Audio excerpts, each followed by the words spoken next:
Boa noite. Eu sou a pastora Edna, estamos aqui mais uma vez para trazer uma pequena reflexão que está na palavra de Deus. Hoje a gente vai falar como manter o nosso coração limpo, como deixar os rios de Deus, o amor de Deus, as riquezas de Deus, o favor imerecido, a graça de Deus fluir em nossas vidas, né? Como deixar que o nosso coração fique limpo, para que as águas de Deus, para que o fluir de Deus aconteça na nossa vida. Às vezes tem coisas como o ódio, o ressentimento. Nós hoje vamos falar de 2 fatores. É claro que existem muitos outros, mas existem 2 fatores que são assim muito importantes que a gente saiba identificar, saiba se isso está impedindo o fluir de Deus, o fluir da prosperidade, o fluir da graça, né, de Deus em nossas vidas, que é o ódio, né, e o sentimento de inferioridade. 2 coisas que impedem, 2 sentimentos que impedem o fluir de Deus. Deus diz que Ele é amor, né, e o amor e o ódio não combinam. O ódio é um lixo dentro do nosso coração. Então hoje a gente vai falar um pouquinho disso. E antes da gente começar, vamos fazer uma breve oração. Pai querido, Pai amado, te bendizemos, Senhor. Te bendizemos nesta noite. Te damos graça, Senhor, porque Tu és bom. Pedimos que o Senhor sonde nossos corações, veja se há em nós algo que precisa ser liberado, liberar perdão, alguém que precisa ser liberada. Paizinho, em nome de Jesus, traga à nossa memória algum fato, alguma coisa no mundo espiritual. Se tiver alguém preso, que está nos ouvindo, que está ouvindo essa mensagem, traga a memória dessa pessoa, Pai, para que nós possamos liberar perdão e sermos liberados, Senhor. Não nos deixe aprisionar ninguém com nossas palavras, com os nossos sentimentos, nem sermos aprisionados por conta de sentimento a respeito de ninguém, Pai. Queremos abençoar todos os que estão ao nosso redor. Paizinho, em nome de Jesus, nós te pedimos, cubra cada um com teu precioso sangue, Pai. Limpa nossos corações com teu sangue precioso. Aqui em Gênesis 26, Isaac vai para a terra dos filisteus. Deus diz, vai para esta terra. Deus indica qual era a terra, diz, não vai para o Egito, vai, né, para a terra dos filisteus. E lá eu te abençoarei. Habita nela e serei contigo e te abençoarei. Foi o que Deus disse. Porque a ti e a toda a tua descendência darei todas estas terras e confirmarei o juramento que fiz a Abraão teu pai. Então lá ele multiplicou, ele recebia 100 por 1, ele plantava, né? Ele recebeu 100% de tudo que ele plantava, de tudo que ele tinha, e ele estava sendo muito abençoado, e tanto que ele se transformou em um homem riquíssimo. É o que diz a palavra de Deus. Só que o que aconteceu? Ele, claro que a pessoa, quando, né, um lugar, quando começa a ter fome, tem também necessidade de água, da provisão da água. A provisão da água é mais importante do que do alimento até, né? A gente pode ficar mais tempo sem alimento do que sem água. Então a gente não pode. E água é uma das riquezas mais extraordinárias que a gente pode imaginar. Por quê? Se você estiver no deserto, você pode ter ouro. O que você vai fazer com o ouro? Não vai fazer nada. O ouro não vai, lá não tem nada, lá não tem padaria, lá não tem supermercado. Imagina você no deserto. Entende? Então você pode ter ouro, você vai trocar ouro por pão, né? O que você precisa no deserto é água, o que você precisa é o alimento. Então você pode ter um saco de ouro que não vai te valer nada, porque se você estiver no deserto, o que você precisa mesmo é o quê? É água e pão. Então, nas crises, né? Nessa crise que Isaac passou, ele precisava era de quê? Era de água, né? Lá nessa terra ele precisava de quê? De água para alimentar o seu gado, para alimentar a sua família, para alimentar. Então, a água é algo que, se hoje é importante, naquela época era muito mais, né? Quem tinha muitos poços era mais rico. Até hoje é assim, né? As terras que têm mais água são terras mais férteis, são terras que são mais valiosas. Até hoje é assim. Terra que tem menos água são terras que têm menos valor. Então, a água é algo que dá valor à terra, traz valor à propriedade. A água traz valor à propriedade. Mas então, vou ler a partir do 20, o 26, 20. Mas os pastores de Gerar contenderam com os pastores de Isaac, dizendo, esta água é nossa. Bom, ele desentulhou os poços veio até a água, e aí chegam os pastores e diz, olha, esta água é nossa. Vamos ler aqui a partir do 18 então, né? Tornou Isaque a abrir os poços que se cavaram nos dias de Abraão, seu pai, porque os filisteus os haviam entulhado, depois da morte de Abraão, e lhes deu os mesmos nomes que já seu pai lhes havia posto. Cavaram os servos de Isaque no vale e acharam um poço de água nascente. Mas os pastores de Gerar contenderam com os pastores de Isaque, dizendo: esta água é nossa. Por isso chamou o poço de Ezeque, porque contenderam com ele. Então cavaram outro poço, e também, por causa desse contenderam, por isso recebeu o nome de Sitna. Partindo dali, cavou ainda outro poço, e como por esse não contenderam, chamou-se Reobote, e disse: porque agora nos deu lugar o Senhor, e prosperaremos na terra. Dali subiu para Berseba. Na mesma noite lhe apareceu o Senhor e disse: eu sou o Deus de Abraão teu pai. Não temas, porque eu sou contigo. Abençoar-te-ei e multiplicarei a tua descendência, por amor de Abraão, meu servo. Então levantou ali um altar, e tendo invocado o nome do Senhor, armou a sua tenda, e os servos de Isaque abriram ali um poço. Bom, ele abriu, na verdade, no total 4 poços. Ele abriu o primeiro, e quando vem a água, né, o outro disse: não, essa água é nossa. O primeiro, foi eles que entulharam. Né? Eles viram que era água, não pensaram na necessidade, fizeram o quê? Entulharam os poços. Quando Isaque chegou na terra, Isaque disse: precisamos de água, vamos desentulhar os poços. Os poços que era de quem? Do seu pai. Bom, ele desentulha, vê a água, e aí chega os pastores dos filisteus e diz: essa água é nossa. Isaque brigou? Não. Isaque ficou com ódio deles? Não. A palavra de Deus só diz que Isaque mudou de lugar e foi cavar outro poço. Às vezes, não vale a pena brigar. Não vale a pena guerrear com pessoas que não estão afim de ouvir, que não estão afim de uma discussão. Tem pessoas que eles só querem mesmo te tirar a paz. Então não vale a pena você contender com pessoas que só querem te tirar a paz, só querem roubar de você a tua paz e o teu sossego. E lembre-se, existe muita gente no nosso caminho assim. Lembra de Jesus? Escolheu 12. No meio dos 12 tinha um Judas. Então por que tem? Por que entra essas pessoas em nossas vidas? Por que entra um Judas na nossa vida? Porque geralmente a visão dessas pessoas não é a visão. Judas não tinha a mesma visão de Jesus. Ele queria que Jesus tivesse a visão dele, mas Jesus tinha a sua visão. Às vezes, nessas mensagens, tem pessoas que não concordam com a gente. É verdade. Aqueles que vão concordar com a gente é porque pensam como a gente, mas tem uns que não pensam como a gente. Né? Eu falo de prosperidade, tem pessoas que não vão concordar com isso. Para quê? A Bíblia tem que pregar pobreza. A Bíblia é para pregar pobreza. Como se Jesus fosse pobre. Mas é a visão deles. O que eu posso fazer? Então, existe pessoas, nem todo mundo vai concordar com a gente. Então, os filisteus não concordaram com Isaque.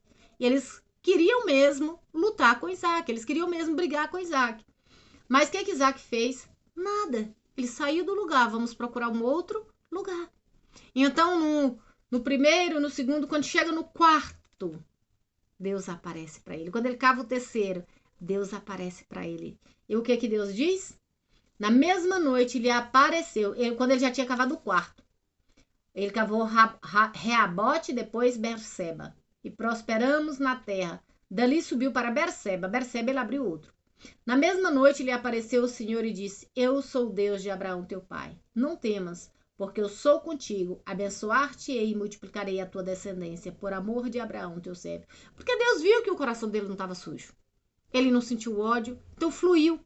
O ódio impede o fluir de Deus. Deus é amor. Como é que o amor vai fluir dentro do ódio?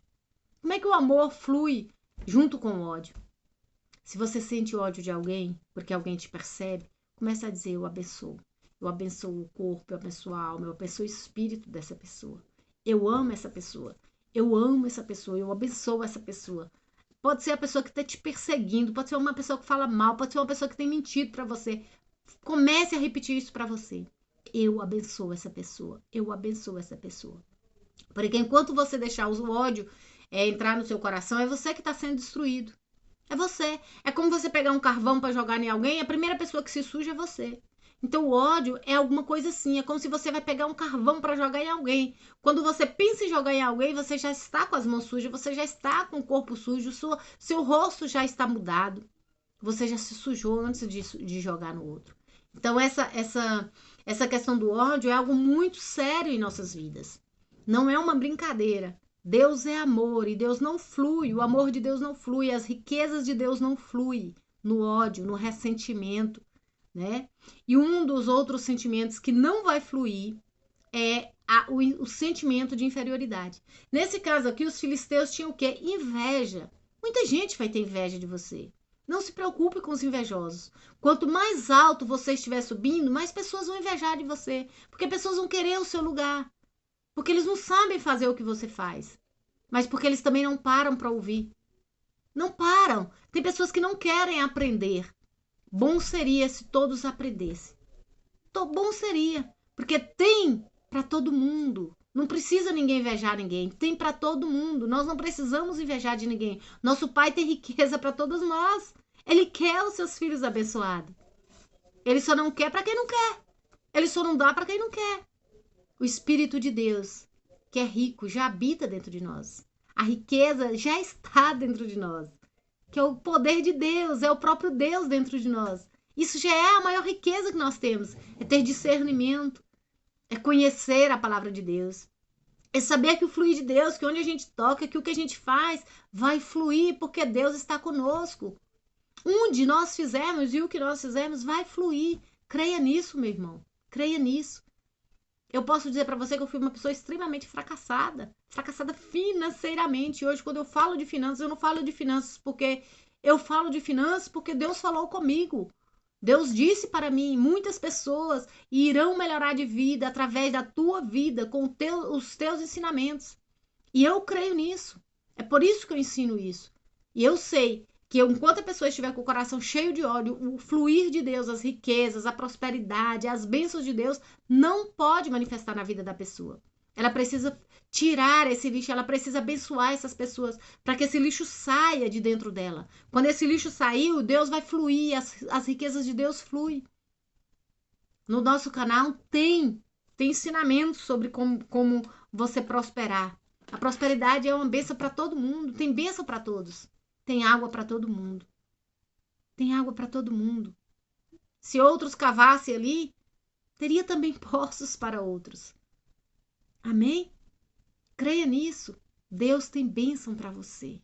Deus tem bênção para você. Não fique desejando o que o outro tem. Queira o que Deus tem para você. Porque Deus tem uma bênção extraordinária para a tua vida. Deixa o fluir de Deus. Solta as pessoas. Não deixe ninguém presa a você, não. Solta pessoas que libera perdão para pessoas que você muitas vezes te magoou, te feriu, te roubou, pode ter te roubado muito. Eu conto uma história de finanças que durante muitos anos eu fiquei presa financeiramente porque eu fiz uma simpatia dos 3 Reis Magos e eu fiz isso muitos anos na minha vida. Eu fiz dos 9 aos 30 anos. Dos 9 aos 30 anos. Aos 30 anos eu conheci o Senhor Jesus. E eu parei de fazer aquela simpatia. Mas eu ainda tinha uma maldição sobre minha vida. E uma certa feita eu tinha recebido um monte de cheque. E os cheques tudo sem fundo. Eu não recebia. Tudo que eu vendia não recebia, não fluía. Minhas coisas não fluíam. Não fluíam. Por mais que eu tentasse, não fluía. Por mais que eu orasse, não fluía. Um dia eu resolvi liberar perdão para aquelas pessoas. Eu tinha escutado uma mensagem falando sobre ressentimento. É sentir de novo tudo aquilo. E eu olhei para aqueles cheques, eu falei, Senhor, eu vou lembrar de tudo. Eu vou lembrar que eu trouxe uns ursos enormes, assim, de São Paulo. Foi uma época que eu tinha viajado, trago muita coisa para final de ano. E o que me aconteceu? Eu recebi muitos cheques sem fundo. Naquela época a gente ainda recebia cheque, né? Hoje ninguém recebe cheque, mas naquela época a gente ainda tinha esse hábito de receber cheque. E eu recebi muitos cheques sem fundo. O que eu fiz? Quando eu recebi essa mensagem do ressentimento, eu rasguei aqueles cheques e eu disse, Senhor, se alguém vier me pagar, eu queria que o Senhor soubesse que de fato eu estou perdoando e eu não recebo de ninguém. No dia seguinte, por incrível que pareça, no dia seguinte uma pessoa veio me pagar. Veio me pagar algo que tinha comprado e já tinha tempos que essa pessoa me pagava e eu Eu falei, não, deixa, sua dívida já foi paga. Ele falou, não, mas eu quero ofertar na tua vida. Eu não estou mais te pagando. Eu estou ofertando na tua vida. Por incrível que pareça, eu recebi. Porque ele se recusou e ele disse, você não pode me impedir de ofertar na tua vida. Por incrível que pareça. Então eu recebi esse por isso. Os outros eu não recebi, mas na mesma semana eu entendi que aquela prisão que me aprisionou anos tinha soltado. Eu já não era mais tão prisioneira. Só que eu só fui realmente ser liberta quando eu comecei a estudar finanças em 28 de agosto de 2019. Há poucos anos, né? 2 anos. Acho que não tem 2 anos ainda. Mas eu comecei a estudar finanças e a minha vida começou a mudar. E eu comecei a viver uma outra dimensão. Mas eu estudo finanças todos os dias. Porque aquele que procura, acha. A palavra de Deus é clara. Aquele que procura, acha. E se eu queria mudar isso, eu tinha que mudar. Eu tinha que aprender. E então, hoje eu ensino finanças para as pessoas. Porque eu sei que viver na miséria não é bom. Viver fracassado não é bom. E Deus não escolheu para a gente viver no fracasso. Deus não escolheu os teus filhos para viver no fracasso. Eu não acredito em um Deus que quer ver os teus filhos fracassados. Eu acredito em um Deus que quer ver os teus filhos abençoados. Todos eles Deus abençoou. Deus abençoou Abraão, Deus abençoou Isaac, Deus abençoou Jacó. Deus abençoou com o que abençoou com gado. Não tem como a gente espiritualizar gado, abençoar com ovelhas, abençoou com servos. Não tem como nós espiritualizarmos. Gado é gado. Abençoou com o quê? Com as fontes. Abençoou com riqueza tudo que ele plantou. Ele escolhia 100 por 1. Não tem como a gente espiritualizar algumas coisas. Eram riquezas mesmo. E fala, ele ficou riquíssimo. Por quê? Porque Deus é um Deus que abençoa as pessoas. E ele abençoa com o quê? Com riquezas mesmo. Aqui, ó. Gênesis 26, 13. Enriqueceu-se o homem, prosperou, ficou riquíssimo. Entende? Então, a riqueza é a bênção de Deus sobre nossas vidas. Alguém quer ser amaldiçoado pelo amor de Deus? Eu não sei porque que tem pessoas que acham que essa tem que ser a mentalidade. Eu já peguei pobreza, mas não prego mais não. Se você quiser ser abençoado, pode escutar minhas pregações, porque tudo que Deus tem me dado, eu tenho passado. Sobre prosperidade, sim. E se você me falar assim, pastora Edna, isso não é a teologia da prosperidade? Eu prefiro pregar a teologia da prosperidade do que a teologia da pobreza. Já preguei a teologia da pobreza e eu era cada vez mais pobre. Mas eu hoje quero ver pessoas. Olha que não tem ninguém que foi mais nem morro, que entrou em mais casas, mais pobre, que chorou com os pobres como eu. Mas se eu tivesse ensinado aquelas pessoas o ensinamento, o destravar da mente, eles estariam hoje em outro patamar. Eu gastei o meu tempo dando a eles objetos, dando a eles comida. Eu tinha que ensinar a pescar. E hoje o que eu quero fazer, ensinar as pessoas a pescar, a mudar a sua mentalidade, para eles poderem mudar dentro deles, porque já é tudo dentro. É tudo dentro. O bem-sucedido é dentro dele. A pessoa vai acreditando que ele é bem-sucedido, vai acreditando que ele é bem-sucedido, e ele crê que ele é bem-sucedido, e ele passa a ser bem-sucedido. O fracassado, ele vai fazendo as coisas, vai dando errado, ele vai fazendo as coisas, vai dando errado, ele começa a dizer, eu sou um fracassado, ele começa a acreditar nisso, ele se transforma no fracassado. Uma prostituta, um alcoólatra, tudo é de dentro para fora. Ele começa, as coisas começam a surgir, vai em acontecimento, um outro acontecimento, e ele começa a acreditar nessa situação, e ele começa a achar que ele é um alcoólatra, que ele é um viciado. E ele começa a acreditar nessa mentira do diabo. Então, queridos, eu prefiro acreditar naquilo que Deus é. Um Deus de bondade, um Deus de amor, um Deus de prosperidade, um Deus que nos abençoa, um Deus que nos dá saúde, um Deus que cura. Eu quero acionar isso na tua vida. Eu quero acionar essas verdades na tua vida. Porque eu sei que se eu pregar isso, é o que Deus vai fazer na tua vida. Amém? O outro sentimento é um sentimento de inferioridade. Quando você se acha pequeno, quando você se acha, sabe? Quando a pessoa, tudo que a pessoa faz, ele se sente fracassado, ele se sente pequeno, ele se sente... Gente, quem tem o maior dos maiores dentro de si não pode sentir os menores dos menores. Quem tem o maior dos maiores, o tamanho do Deus que nós temos, não pode se sentir menor dos menores. Eu quero que você veja que dentro de você é um Deus todo-poderoso, um Deus que pode, um Deus que por ti tudo executa, um Deus que trabalha em teu favor, um Deus que toca nas tuas mãos e diz tudo que você fizer, meu filho, vai prosperar. Você é uma bênção. Creia nessa verdade. Se você crê que você é um fracassado, você vai ser um fracassado. Então pare de acreditar que você é menos do que quem quer que seja. Se Deus te escolheu, se Deus diz que você é bênção, você é bênção. Quem vai dizer que você é menos do que isso? Creia no que Deus diz que você é. Para de acreditar no que os outros dizem. Para de acreditar nos filisteus. Para de acreditar em quem está ao seu redor. Para de acreditar. Creia em quem você é, em quem Deus disse que você é. Você é o que Deus diz que você é.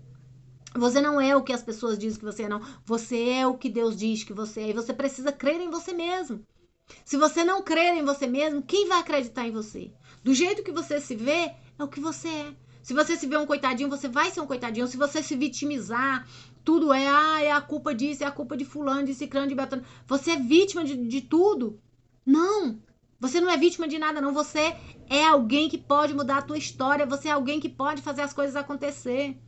Para de fazer as coisas que você tem que fazer todos os dias, fazer só uma vez ou outra. Você tem que pôr a mão na massa todos os dias, você tem que trabalhar todos os dias, você tem que correr atrás todos os dias, você tem que fazer as coisas acontecer na tua vida. Se você esperar que os outros façam isso, você nunca vai ter sucesso. Você precisa começar a se perguntar o que eu posso fazer hoje para mudar as minhas circunstâncias. Eu tenho certeza que Deus vai te dar ideias extraordinárias. Eu tenho certeza que de dentro de você, você pode ensinar pessoas a mudar de vida. Tem sempre algo dentro de você que pode ajudar outras pessoas. Então comece a fazer, comece a falar daquilo que você sabe. Comece. A hora que você começar a transbordar na vida dos outros, você vai ver as coisas acontecer na tua vida. Comece a plantar. Quando você planta, não importa. Quem planta um dia colhe. Então plante, plante, plante, plante mais. Porque quem planta vai colher. Eu creio nisso. Eu creio nisso. Eu creio que quem planta, colhe. Porque a palavra de Deus diz que todo que planta, colhe. Então plante. Plante ajudando as pessoas, plante fazendo o que tem que fazer, plante e creia. Tem uma ideia? Faça, executa. Deixa de medo, deixa de... né? Amanhã a gente vai falar disso. Amanhã a gente vai falar de 2 assuntos muito importantes. Que é o medo e a culpa. O medo e a culpa. Amém? Amanhã a gente vai falar dessas duas situações que também nos roubam a nossa vitória. Então nós não temos que ter medo, nós não temos que ter culpa. Amanhã a gente vai falar disso. Então hoje nós falamos do quê? Deixa os rios de Deus fluir dentro de você. Tira o ódio, abençoa essas pessoas. Fala, Senhor, eu abençoo essa pessoa. Quando vier alguém que vem, sabe? Começa a dizer, Senhor, eu abençoo. Abençoo o corpo, abençoo o espírito. Eu abençoo a vida dessa pessoa, abençoo com toda sorte de bênção. Eu amo essa pessoa. E por mais que vier contra você, você começa a dizer, não lute contra ninguém. Isaac não lutou e no final Deus aparece para ele. Por que Deus apareceu para ele? Porque ele estava com o coração limpo. Ele não odiou os filisteus. Ele não invejou os filisteus como os filisteus fizeram com ele. Mas ele guardou o teu coração limpo. Davi guardava o tempo todo o coração limpo. O único homem que era um homem segundo o coração de Deus. Porque não deixava o seu coração se contaminar. Não deixe o seu coração se contaminar. Por mais que venham as pressões de todos os lados, palavras ou sei lá, qualquer que seja a situação. Não deixe isso entrar no teu coração. Abençoe essas pessoas. Fale em voz alta.